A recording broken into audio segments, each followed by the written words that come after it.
Now we're ready to reassemble the bolt for the rifle. Reverse assembly. Firing pin is inserted into the bolt body.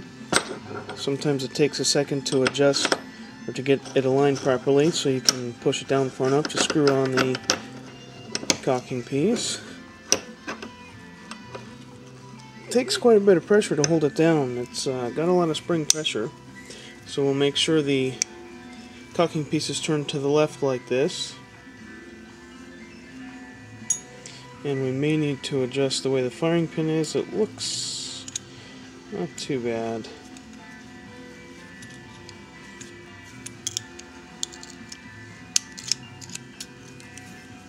Oh, it slid on there, alright.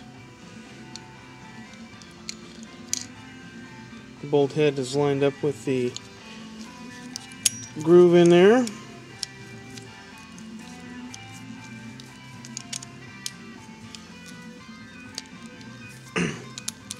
And now we got it all lined back up, and it's good to go.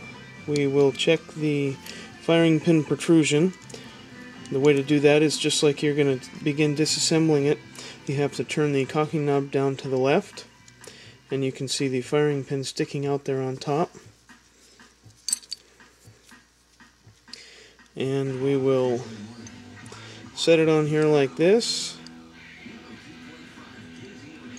And as long as you've got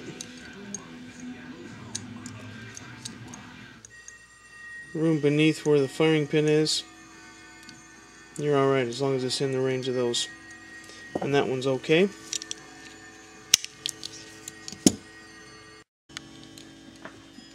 We will insert the bolt back into the rifle.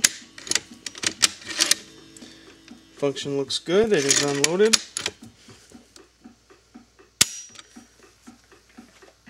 And there we go. When you reassemble the bolt, make sure to oil all the pieces inside.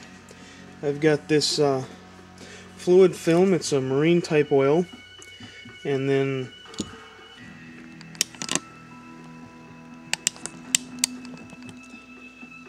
just oil her up, get a little here and there, and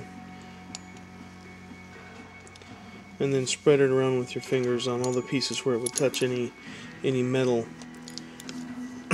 It also helps to oil the camming surfaces as well that the bolt rotates on, and any parts where it touches itself.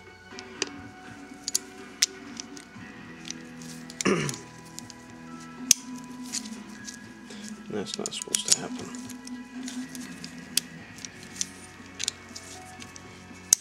There we go.